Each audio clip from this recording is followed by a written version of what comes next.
got enough of bankroll, and I'll zing. Half of it is gone. How am I going to face that platoon? Hiya, boy. Don't lean on him, he's liable to collapse. Not him, Sarge. He's a real thoroughbred. He's got courage. Yeah, well, let him face the platoon.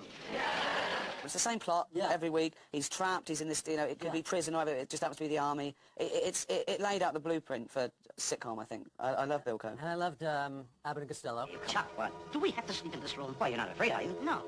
But if you see a pair of pants flying through the air, don't grab them. Why? I'll be in them! I loved Abbott and Costello. I did, but I always felt that I had Laurel and Hardy. Well, here's another nice kettle of fish you pickled me in. I think they were too sophisticated for me when I was a kid. There was something I didn't quite latch onto about them. I don't know why. It's the relationship that I love. You know, I'm with this idiot. It's almost like I'd be okay if it wasn't for this fool. And it's the way they share that screen time that Stan's the idiot and he says stupid things. And Ollie can't believe he says those things. Well, what's the matter? Where's that clock? What clock? That clock you paid $290 for. Why, that's ridiculous. Where would I get $290? Where's that clock? I don't know. He said he was going to keep it in the dark. And if I didn't keep my mouth shut, then nobody would be any the wiser. Oh! Now, why didn't you keep your trap shut? I think there's a certain amount of that with you and Jeff. You take turns. Sometimes you're the Stan, where you say the wrong thing and it's out there. And sometimes you're the, why do you say that? What, you're an idiot. Oh, my God! What are you... Here. Oh, needed this. Susie's here. What? What is going on here? What are you doing here? The amount of sleep that I've lost... What are you doing here? Listen, and I'll tell you. Sammy's shelf has been on my mind.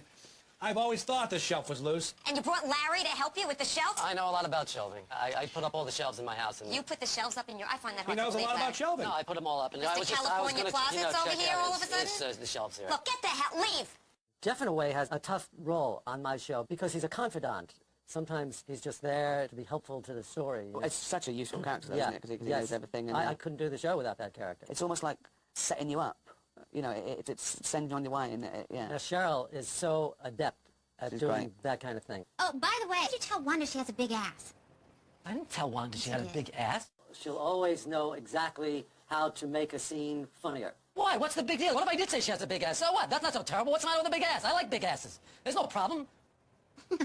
You like big asses?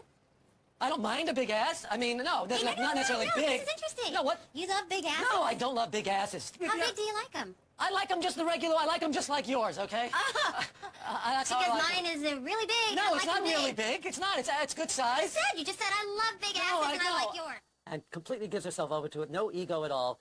Always knows where to take a scene to get it funnier.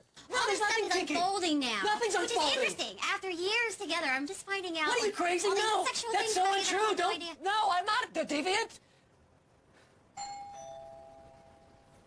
I didn't say deviant. Presumably you get the ideas from real life, their observations or things that you think may happen. And is it all for the comedy, or is there any part of it that's you getting something off your chest?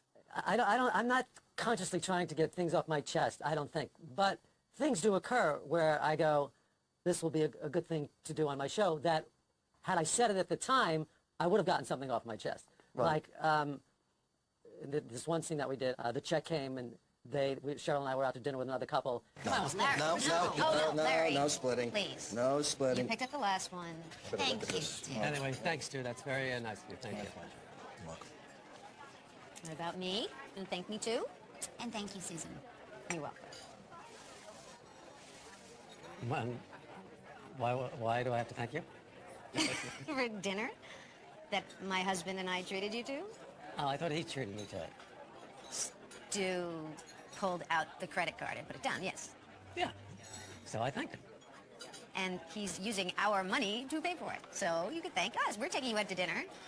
Well, you can call it our money, but just for the sake of discussion, he's the one who goes to work and earns the money. You don't work. So something like that came up in my life. You know, I thanked the wife. I'm not a sociopath. I can't say that, you know. But I knew immediately that this is something I want to do on the show. So in that sense, yeah, it is a way to get things off my chest. The trouble is that I have with watching Curb Your Enthusiasm is that I agree with everything Larry says. Outside that sort of mild male autism where it's probably better that he doesn't always say what he's thinking, I think he's right. Well, that's why I like that Larry so much better than this Larry. It'd be great to be like him, wouldn't it? Wouldn't it freedom. be great? Yeah. Freedom, not burdened by conscience. Absolutely. Not ringing people up and going, I'm so sorry, just going, nah. Yeah, he's happy, that guy. Look what's going on with this kid. Wow.